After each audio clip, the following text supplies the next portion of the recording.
जय श्री चैतन्य जय नित्यानंद जय अद्वैत चंद्र जय गौर भक्त वृंद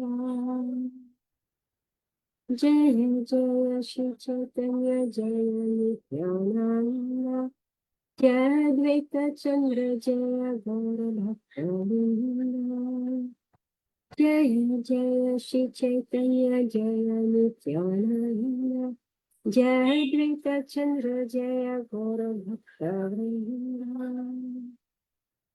ओम ज्ञानातिनन्दस्य ज्ञानञ्जनशलाकाय चक्षुरुन्मिलितं येन तस्मै श्रीगुरुवे नमः श्रीचैतन्यमनोभीष्टं स्थापितं येन भूतले स्वयं रूपा कदा मह्यं ददाति स्वपदान्तिकं वन्देऽहं श्रीगुरुश्रीयुतपदकमलं श्रीगुरुं वैष्णवंश्च श्रीरूपं सागरजातं सहगणरघुनाथान्वितं तं सजीवम् साद्वैतं सावधूतं परिजनसहितं कृष्णचैतन्यदेवं श्री राधा कृष्ण पदां सहगणललिता श्री विशाखान्वितंश्च हे कृष्ण करुणा सिन्धु दीनबन्धु जगत्पते गोपेश गोपिका कान्त राधा कान्त नमस्ते तप्त काञ्चन गौराङ्गी राधे वृन्दावनेश्वरी वृषभानुसुते देवी प्रणमामि हरिप्रिये वाञ्छकल्पतरुभ्यश्च कृपासिन्धुभ्य एव च पतितानां पावनेभ्यो वैष्णवेभ्यो नमो नमः जय श्री कृष्ण चैतन्य प्रभु नित्यानंद श्री अद्वैत गदाधर शिवासादि गौरभक्तवृंद हरे कृष्ण कृष्ण कृष्ण कृष्ण हरे हरे हरे राम राम राम हरे हरे नमो विष्णुपदाय कृष्णकृष्णविजय श्री गिरिराजाय स्वामिने सुभक्ताराधास्ति हरिभक्तिश्चात्मदायिने नमो विष्णुपदाय कृष्णकृष्णविजय तस्मै नमस्ते सारस्वती देवी गौरवाणी प्रचारिणे मुखं करोति वाचालं पङ्गुं गायति गिरिं यत्कृपा तमहं वन्दे श्रीगुरो दीनतारिणम् Hare Krishna. So we are reading from Shri Chaitanya Charitamrita, Madhya lila, chapter 1, and text 56. We'll just read a little bit before that. So this is a description of how Shri Chaitanya Mahaprabhu, he spent after his sannyas. So what happened after the sannyas? So we remember how the devotees from Mayapur, Navadvip, they used to go to Jagannath Puri every year for 4 months. They would stay with Sri Chaitanya Mahaprabhu. I guess that's the Chaturmasya, and it's like it's the rainy season when we don't grow, right? It's like the time off during the year, right? Meaning when they're not growing anything. So it's their time off. I heard Srila Prabhupada say that farming, you can do twice farming in a year and you get sufficient for the whole year. So those 4 months, they were on holiday. So they went on pilgrimage. So they would spend that time with Sri Chaitanya Mahaprabhu. Yes, because obviously, like our situation is so different when people in Kali Yuga. Now this is also Kali Yuga, but now people, they work for others, meaning they don't rely on farming anymore. So farming meaning you have your food. People are working for their food, but they can't get holidays because they are like jailed, imprisoned by their work. Whereas they had that freedom. So because they're depending on nature, so the cycle of nature was such that they had those 4 months off, so they could spend that time with Chaitanya Mahaprabhu. That's what I understand. 1 minute.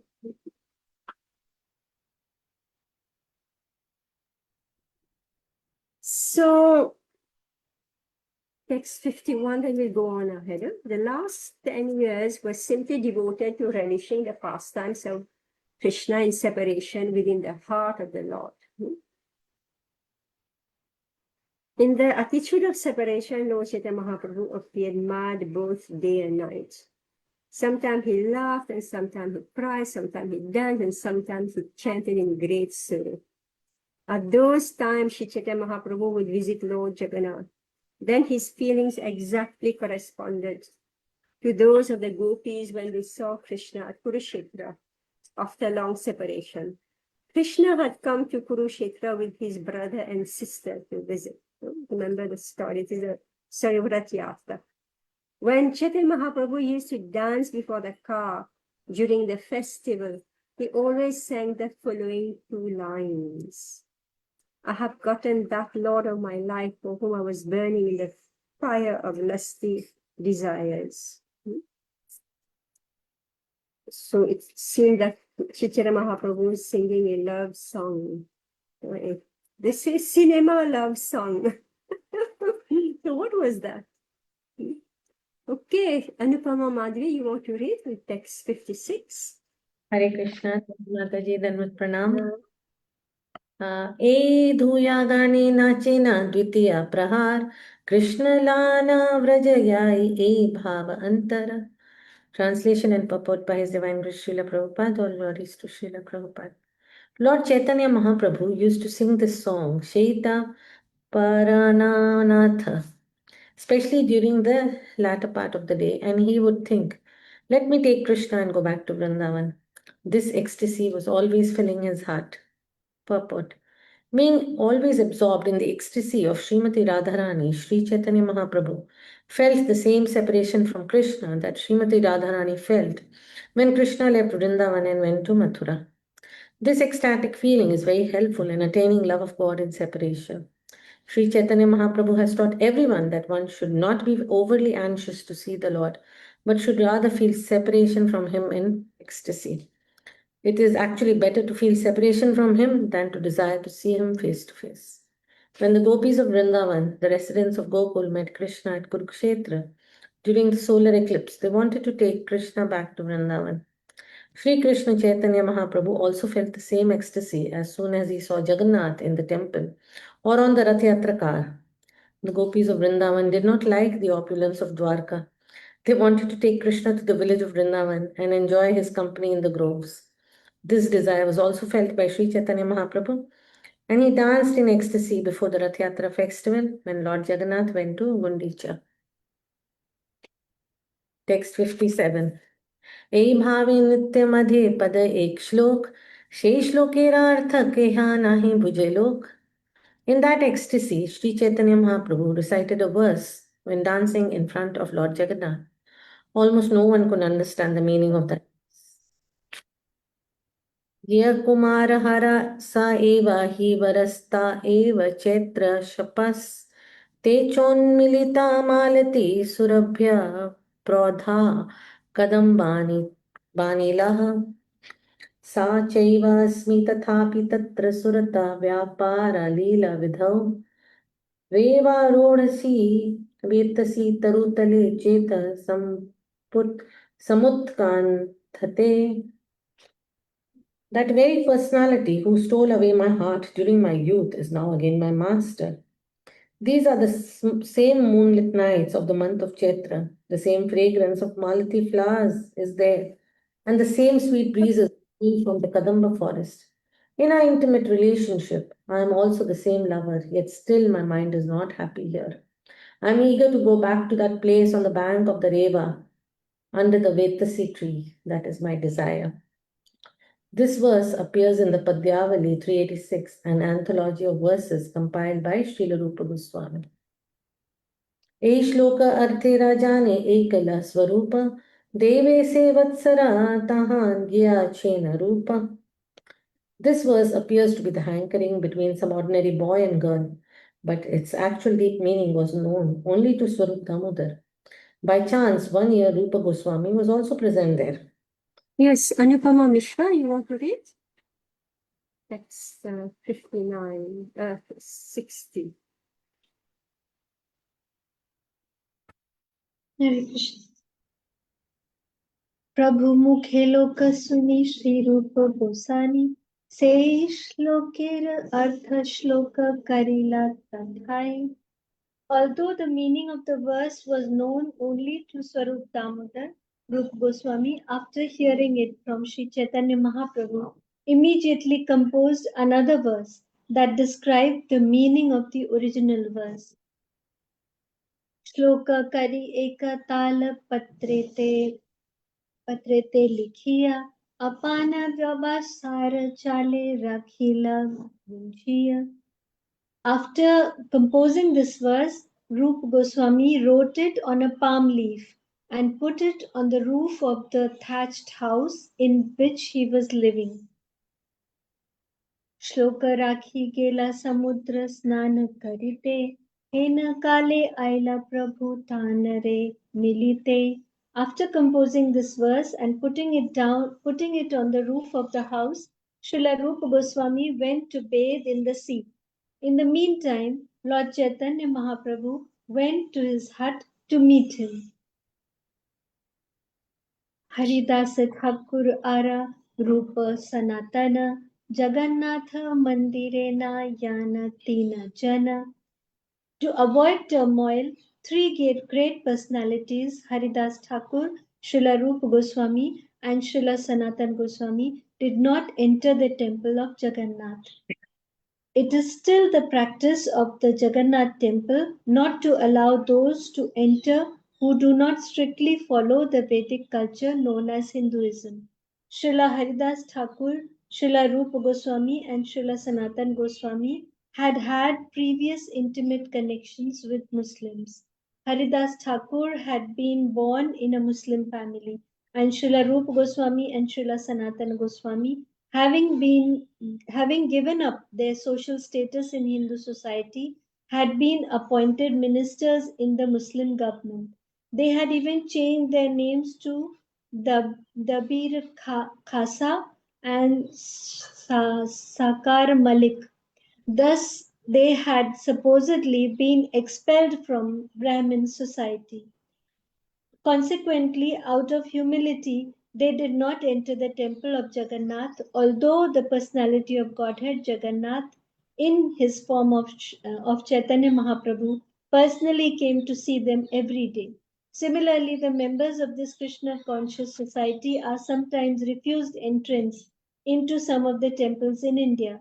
We should not feel sorry about this as long as we engage in chanting the Hare Krishna mantra.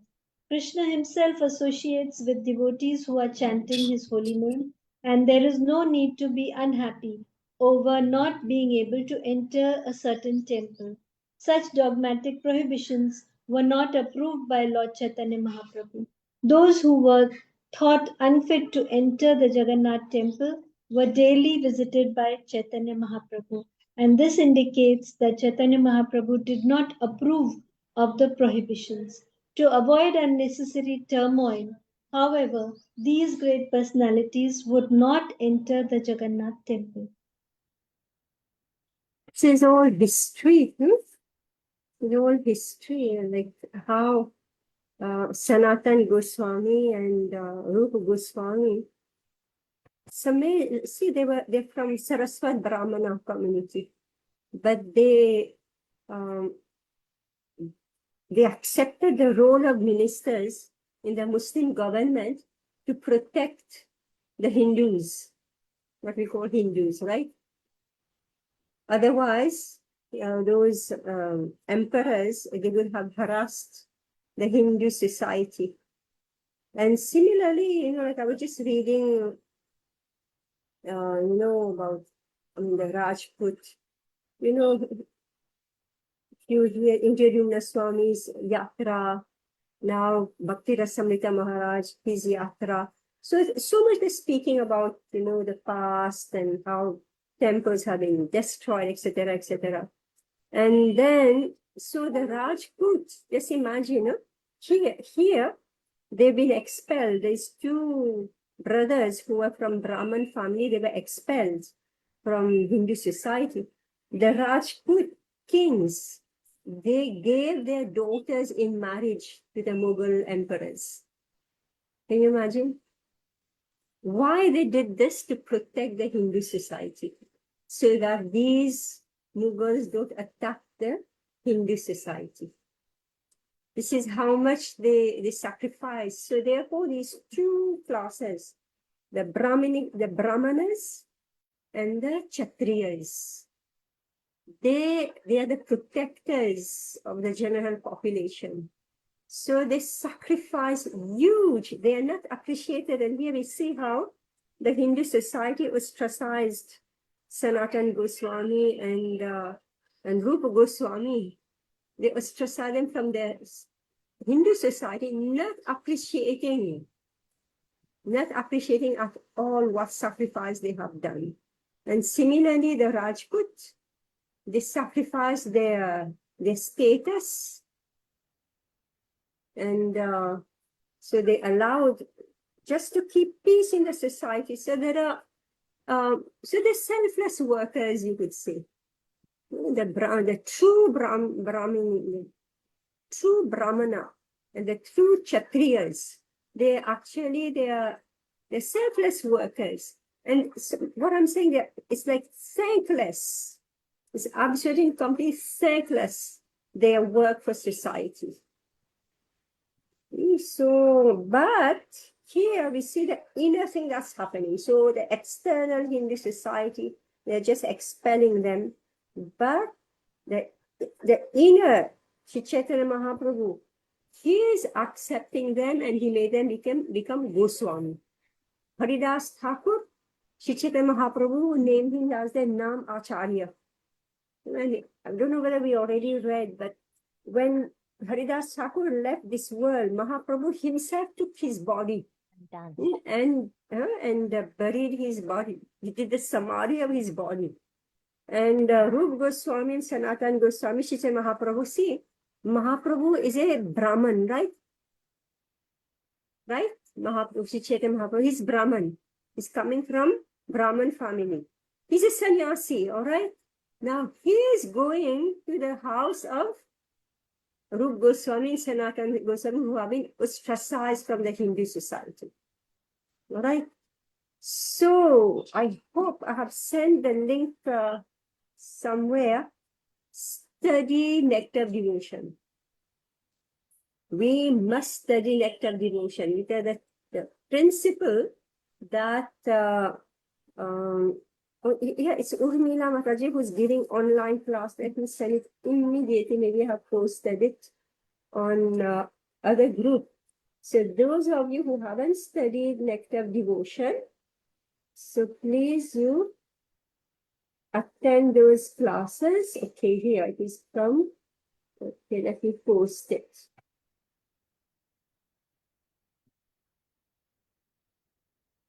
Okay. Then it's starting soon, January. All right. So if you haven't studied nectar devotion, you must study this.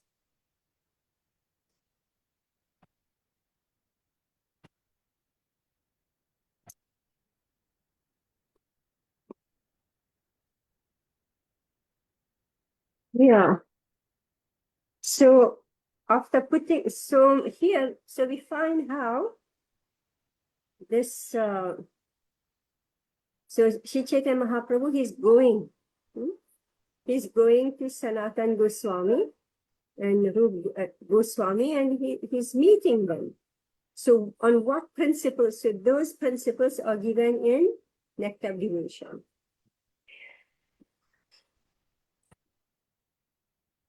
And this is what Prabhupada applied. And this is how Srila Prabhupada, without hesitation, he went to the Western world, he went to Africa, he went to the Middle East, he went to China, right? Everywhere, anywhere, on that principle, that if you are showing interest in Krishna consciousness, you are accepted. You can start the process, because we have to remember one thing. Now, like when we say Hindu society, it's more like a name tag. Whereas Krishna consciousness is actually a process. It's a process of purification, right? Rather than, I'm a Hindu, I'm born Hindu, so this is my name tag. I bear this name, right? Whereas in reality, Krishna consciousness is a process of purification so that I revive my eternal relationship with Krishna. So therefore, it doesn't matter who we are, provided I'm sincere, I'm serious, and I want to achieve the goal of going back home, back to Godhead. Is it clear? Is it clear? So this is the unique contribution of Sri Chaitanya Mahaprabhu. Unique in the sense that it was getting forgotten. In time, it was just getting forgotten. But Mahaprabhu came and put back things straight. Yeah, Amrita Radhe? Mataji, one question. Like you Yeah, said, can you put on your camera? I'm in a bit of a difficult situation, Mataji. Okay, Sorry. okay. Thank So you. be in a proper situation when you are joining our class. All right, Mataji, I will try my best. Mataji, the question was regarding you saying that the goal is going back home, back to Godhead. But many times Prabhupada also says that a goal of a devotee is just to become a pure devotee. And Yes. so going back to Godhead, to me, sometimes it seems like desiring liberation and going away from this material world. So, how can we see things properly? So pure devotee means that automatically that you are in the spiritual world. Automatically. And it is understood that if you have no more business in this material world is meant for enjoyment, sense enjoyment, exploitation of the material world. So if we have no more purpose in this material world, then automatically, we don't have to accept a material body, right? We don't need a material body. Material body is meant for sense enjoyment. Okay. But But Mataji, yeah, But sorry, without a body, we can't practice sadhana also. We can't practice bhakti. Well, and Mat It's an instrument. means, 1 minute. Practice means I am in the body. I'm practicing to release my body, right? I'm practicing so I develop my love for Krishna, and automatically I'm releasing the material body. In original status, there is no practice. It is just flowing. Practice means I have lost it, and now I'm practicing to gain it back. Let's say my arm. If my arm has been in a sling for so many months, right? Even when the sling is, taken out, I have to practice to get back the working on my hand, right? Okay. Right? But our hand has a natural ability to do certain movement, but we have to practice again so that it regain its ability. So the soul has lost its ability to love and serve Krishna exclusively. So the Mataji, soul, just 1 minute. So the soul is accustomed to respond to sense gratification. So when now we no longer have any desire for sense gratification, and we start practicing to love Krishna, and once it is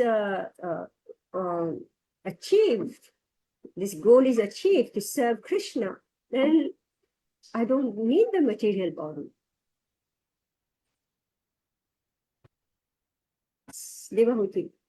Mataji, I have a question. Agreed that the soul doesn't need a material body, but isn't a pure devotee supposed to be someone who doesn't desire only anything, whether he is there at Vaikuntha, where below, up, wherever he is, as long as he gets to serve Krishna and he is in the service of Krishna, he desires.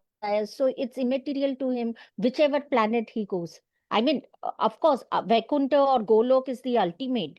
But ideally, in a situation, a pure devotee, when we say in a Raga Nuga Bhakti, wherever I am, why should I be bothered where I am? As long as I'm connected with Krishna. Narad Muni is here, and so he's moving between Vaikuntha and this world. Right? His body is immaterial for him. So when he has to come in this material world, automatically he becomes visible. Right? He becomes visible. And for him, it's okay if that's the pure devotee, or there are maybe others also who are like him. Right? Now, if we speak of ourselves, we are not pure devotees. We want to become pure devotees. What does that mean? We want to be pure devotees. Meaning, I want to give up the desire for sense gratification. I want to have exclusive devotion to Krishna, and I don't see beyond this. Right? So, for us, once our mentality has become 100% purified, then we say, Krishna, yes, I want to help others come out from this world. What business does Narad Muni have in this world? And what business do we have in this world? Our business is to exploit and enjoy and control others in this world. Right? That's why we come in this material world. Whereas when we are, I understand, see, I understand that my aim of life is to serve Krishna. So therefore, I develop my love for Krishna so that then I can say, Krishna, it doesn't matter whether I'm here or I'm out of this world, my only aim is you. This is in contrast with the impersonalists who want to follow a practice so that they can become free from the material body, but they have no interest in serving Krishna. Their only motivation is that I'm suffering, I'm just suffering, and birth, death, disease, and old age. I just want, and these four things, they are inherent in the material body. We are not able to escape it. Birth, death, disease, and old age. They are the miseries that's inherent in a material body. The impersonalists have understood this.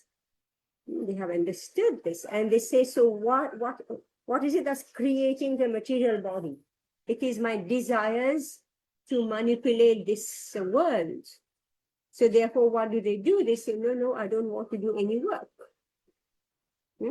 I don't want to engage in any type of activity, because if I do something, then I will get karma.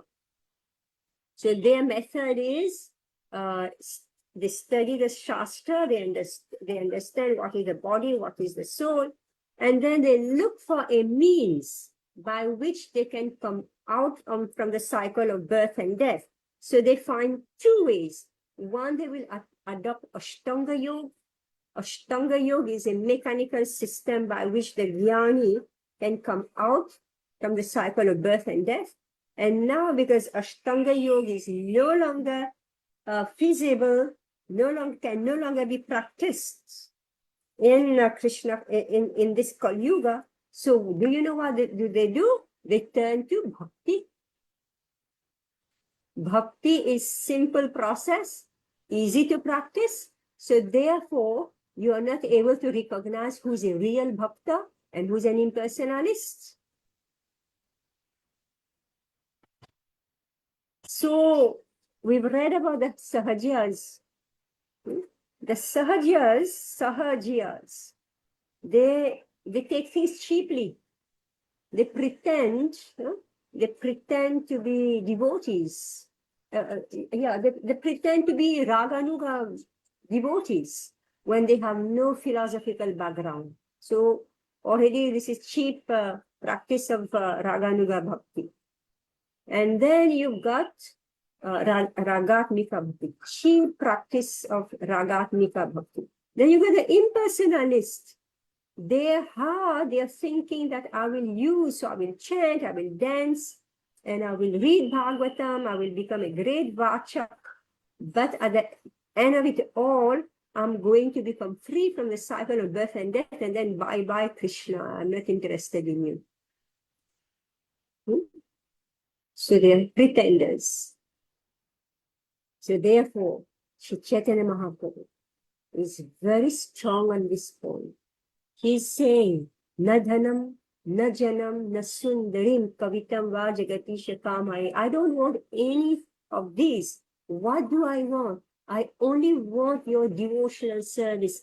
Life after life, meaning I don't care about Jalma, Mritu, Jara, Vyadhi. That's the point that he's making.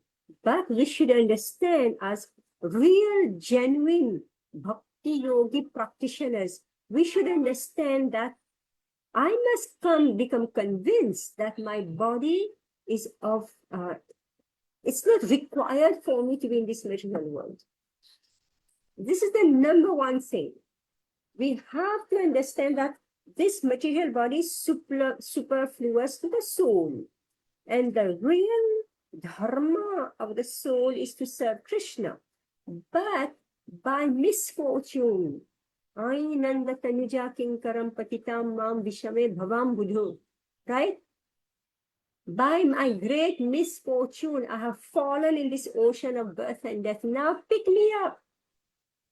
Pick me up and make me an atom, a dust of particle at your lotus feet. Right? So this is how it is understood. So first thing, we should accept that I should decide, okay. I should take a decision. Each and every one of us. We must take a decision that I want to serve Krishna and Krishna exclusively. I'm not interested in sense gratification in this world. All right? I should come to that decision. Is it okay? When I come to that decision, then I'm ready to accept the process of sadhana bhakti, which will make me become dissociated from material engagement and make me engage more and more in the activities of bhakti. And when we become perfect in that practice,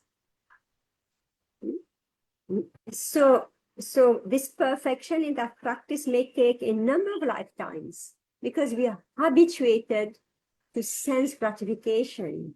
We are habituated to react instinctively to sense gratification.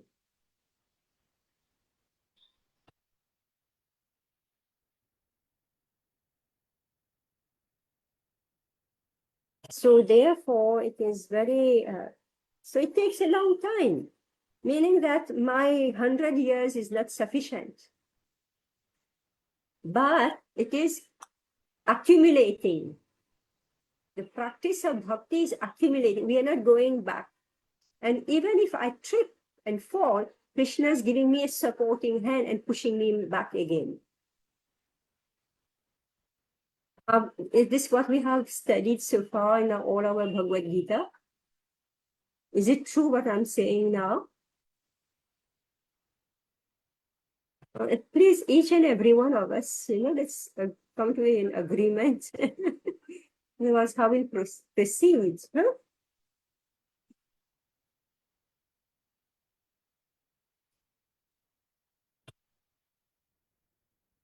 What are you thinking? You have to tell me. Unmute one by one and tell me. Yeah, sure. This is the process. This is the process. Even if it takes lifetime and lifetime, we have to do it. Yeah. It starts somewhere. It has started. spirit Yeah. come to fruition. Yeah, so then now we do our best and we let Krishna push us forward, right? Amrita Radhe? Yes, Mataji. So basically, what I gathered from the discussion is that we have to give up sense gratification, desire to gratify our senses, both subtle and gross, and then intensify our desires through association of devotees to serve and satisfy Krishna. Uh, in this regard, I had one question, Mataji, if I may, that Yes. um, so if a sadhaka desires to become more and more attached to his or her spiritual master or spiritual guide, can that, because somehow, because of some reasons, we feel that our spiritual guide is a very, very advanced Vaishnava or devotee who is serving and pleasing the Sri Guru Parampara, Panchatattva and Radheshyam in such a glorious way. So if such a desire crops up, is it fine as a goal, or should only serving Krishna and his devotees be the goal? No, Guru is the main personality in your life, right? Guru is pulling you forward, and he's, like we call this the train, those, they have those wagons, right? They attached Prabhupada's, so one is pushing the other, so that's the Guru Parampara. So you attach yourself to the last one, and he's being pushed by so many others. Yes, so the entire Guru Parampara is our association. And yes, 100% we should be attached to him. And we have taken Diksha, meaning he has taken responsibility for us, right? Or is it that we are going to walk by ourselves? Before we start each and every reading of Bhagavatam, Chaitanya Charitamrita, Bhagavad Gita, are we not taking their blessings? Right? Is it? Or is it that, fatafat, speed train, and mindless, mindless speaking? I hope all of us who are giving classes, I hope it's not just mindless. It has to be properly prayerful. Then I open my mouth, right? Isn't it? Or is it just the Hindus, doing things by rituals, right? Anyway, I don't want to talk about it. Even Hare Krishna people, we are becoming like Hindus. Say it every day in our temple. Say it every day in our temple. We just do things by habit, without thinking. We stand for that Mangalarti, our mind is everywhere, right? Every day you find your body in front of the deities for Mangalarti, but the mind is everywhere else. And as soon as you get an opportunity to do something else, to talk something, you do it. Every day we are witnessing it. I mean, and just imagine the process, our sadhana. If we can do mindful chanting of the Mangalarti. Mangalarti means Guruvastakam, chanting Hare Krishna. Then we are bowing down. These are all very systematic, 64 anga of sadhana bhakti. Very systematic, one after the other. Are we doing it willingly, thinking, I have spent 40, 50 years, and then I get bored, I relax, and I become a Hindu, Hare Krishna Hindu, So now we are praying, Nashinghade prayer. Are we thinking of Nashinghade? Am I actually offering a prayer to Nashinghade? Right? And then I'm doing Tulsi Aarti. So it's taking us a long time. So these are all the personalities beginning with Guru, we are offering pranam to Guru. We are praying to Radha Krishna, whoever else you are praying to, Bonita, etc. And then you are offering pranam to Nrsimhadev. You are offering pranam to Tulsi Devi. You are offering pranam to all the devotees. Right? These are all the personalities who are taking us back home, back to Godhead. So therefore, I should be attached to my Guru. I should be attached to all the devotees. Right? I should be attached to all these personalities who are helping me develop my Krishna consciousness. It's Mataji, not alone. Guru is not alone. Okay, Guru is not alone. Guru means associates, like Panch Tattva. Chaitanya Mahaprabhu didn't come alone. He came with 5. Their names are taken together. Panch Tattva. Similarly, Ramachandra didn't come alone. He came with his associates. Right? Krishna didn't come alone. He came with his associates. Yes, Anupama Madhya. yes, Mataji, my question was that today I may be doing it in a prayerful mood. Like you said that you see people in the temple that it's all become a ritual for them. So how do I avoid in future that it doesn't become a ritual for me? Yeah, now I'm speaking about it. So make sure tomorrow we are doing it. No? Mm. Say, like I'm with all of you, I'm taking the liberty to say it. Right? But when I'm in the temple, I'm keeping quiet. No? Isn't it? I'm keeping quiet.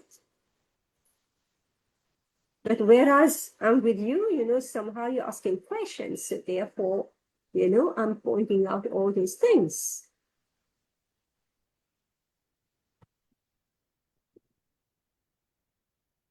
So meaning that if I forget, I catch myself, I say, I didn't do it.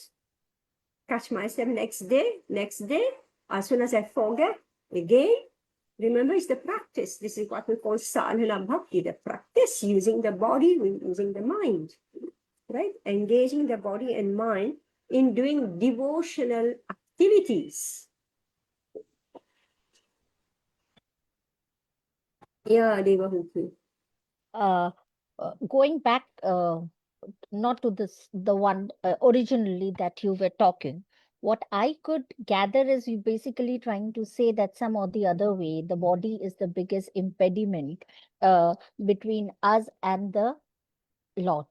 So our main focus is gradually how we come out of the gross body and the subtle, and we connect from the soul to Him. So the whole practice of this entire devotional service is basically gradually growing up. Growing up means first the subtle, overcoming your subtle, which is the biggest impediment. And then if you are able to do that, then the gross is also an impediment some way, and once you do that, then you are connecting with the soul. So keeping that in mind, once you are connected with the soul, then gradually you are superseding the material, whatever it is, the material environment, and you are looking towards whatever the Vaikuntha or the Golok or where you are planning to go. So our sadhana bhakti, the focus is you either use the body in his service, which is the best way of crossing the impediment, and gradually in such a way that the body is no impediment at all. And now, example is given. How we transform this body into spiritual body. Example is given. If you have been reading Prabhupada's books, then you know. Just like iron, right? Iron, you put the iron in fire. If you keep the iron sufficiently long in the fire, it will become hot, hotter, and then it will start becoming fire itself. Right? Another example that Prabhupada gives is copper wire. Everybody has seen copper wire. If you take a piece of copper wire, you put it on the table, it has no meaning. It's just a copper wire. If that copper wire, you plug it to an electric point, it gets electrified. So similarly, our bodies, which is jar, It is jar. So this jar body which we burn, right? If we engage it in Krishna's service, it becomes spiritualized. Meaning, even while living in this body, your body is no longer material, it is spiritualized. So Prabhupada is writing in his books or he's speaking his lectures that the purpose of this movement is to re-spiritualize the material world.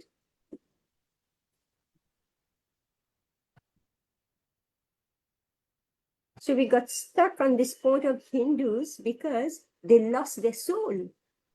This Hindu society actually lost its soul.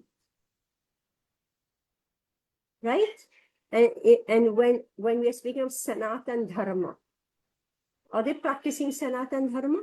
They're not seeing the soul. So therefore, Sri Chaitanya Mahaprabhu came to re-spiritualize, each and every one, irrespective of who you are. And Srila Prabhupada says this. He said the reason why there has been so much disaster in India is because this Hindu community, they ostracized those people who were touched by, the Mughal. So Prabhupada said, if they would have accepted them and elevated them, India wouldn't have lost them.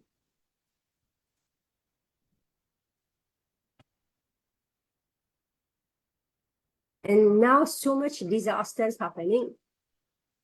Once somebody goes down and they come in wrong association, they go down, down, and down more, and they're your own people. Right? So lot of politics here, but it is the downfall of society. And we're saying how Sri Chaitanya Mahaprabhu, by his personal example, he's now elevating each and every one. Example is Haridas Thakur. Right? Haridas Thakur, born in Muslim family, that's what we read. Haridas Thakur, where is it? Haridas Thakur had been born in a Muslim family, right? So Sri Chaitanya Mahaprabhu didn't throw him out and say, the Hindu society threw him out, right? But Sri Chaitanya Mahaprabhu accepted him. Study the history. Anyway, it's going to come in Chaitanya Charitamrita itself. You will see the damage that has been done. It's very intense, no? Oh, this one purport took all our time, I guess. No, it was interactive, so everybody had an opinion. So that's the reason. It was interactive. Yeah, I'm saying I didn't expect so much, thoughts. Well, let's read it again. So Davirka Sakaramalik, they were actually from Brahman Saraswat. So they became like Muslim. They're actually Brahmanas. But they looked like Muslim. Meaning they wear the dress of the Muslim. Right? But actually, what were they doing? They sacrificed, they gave up their so-called position, social status, Prabhupada said. What they did. It is still the practice of the Jagannath temple not to allow those to enter who do not strictly follow the Vedic culture known as Hinduism. Srila Haridas Thakur, Srila Rup Goswami, and Srila Sanatan Goswami had previous intimate connections with Muslim, meaning they were eating together, right? Right? They were living in each other's homes. Haridas Thakur had been born in a Muslim family, and Srila Rupa Goswami and Srila Sanatan Goswami having given up their social status in Hindu society. So they were Brahman Saraswat Brahmanas. And They were threatened. Either you come and work for us in this government, or we're going to harass the Hindus. Bhakti Swami, he told us this whole history. Either you work for us, or we harass your people. So what did they do? What did they do? They converted. They didn't convert. They didn't convert. They changed their Oh. name. Change the outward experience appearance. Yeah, yeah. And if you come to their government, so they were given titles. One was Minister of Finance, one was Minister, I don't know what. They're the ministers. And at home every day they used to come back and then they used to read Srimad Bhagavatam. Hmm. Yes. Yeah, they didn't become Muslims. But Mataji, this name that was given, that's not a position. That's a Muslim name, right? Yeah, but it has some meaning, right? Ah. Has some meaning. It's some occupation that's supposed to do. Appointment minister, something. Yeah. Even Prabhupada's, and we read about this. The Malik family, Prabhupada also belonged to the Malik family, right? So it was like a Hindu name and Muslim. It's occupation. Remember, these are all occupations. People, the way people write their name would be their own nakshatra name. Then they will have the name of their family, meaning the name of the district. You know, I don't know who was saying that the way the Indian names were written, you would know that the name of your father, you would know the name of your village, you will name the name of your work.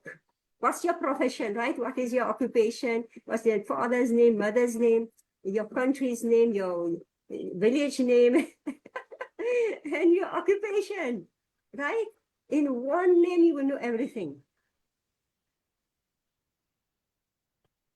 So everybody knows who you are, what you are. Anyway, things got completely distorted. Completely distorted. So otherwise, you know the Sharma, who they are, the Guptas, who they are, the Chaudhry, who they are, the Seth, who they are, right? Their occupation by their names. Yeah, so they didn't convert. No, they didn't convert. But it's just that they were forced. They were forced to accept those names. So thus they have supposedly been expelled from Brahman society. And here Chaitanya Mahaprabhu, he was going towards them, right? They ran away from the Muslim government after some time, right? They ran away. The family, they ran away. So what I heard, the history I heard is that they were protecting the Hindus, and so that they kept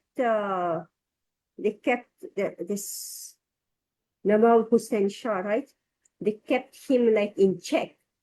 But when Nawab Hussain Shah was going to attack Orissa, Jagannath Puri, then they ran away from him.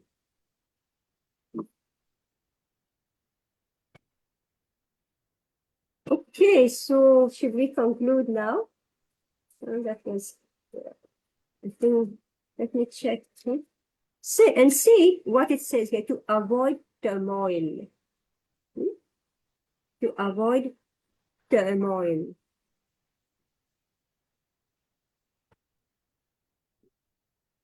Would have put, the mind of the people would have become disturbed.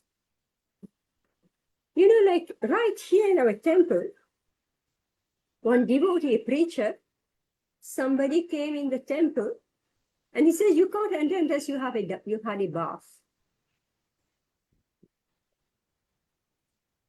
All right. There's a preacher here. He just told the people, unless you have a bath, you can't enter. Now, of course, we know people take bath and then come in the temple. right? If you put this as a criteria, unless you have a bath, you can't enter the temple. How will people become purified and become suchi and start taking baths?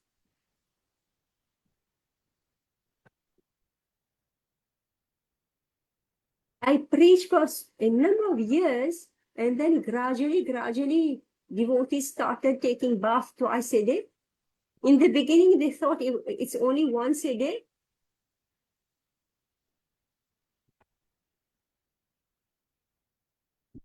I mean, this is the extent to which we lost, we lost people. So Srila Prabhupada was the Mahaprabhu.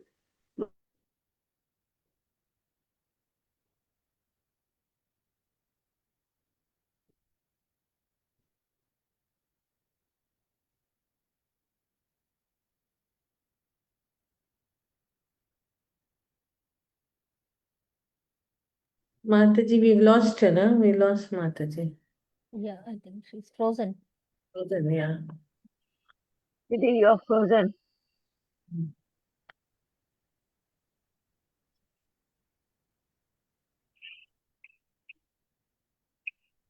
She'll have to reconnect again, maybe.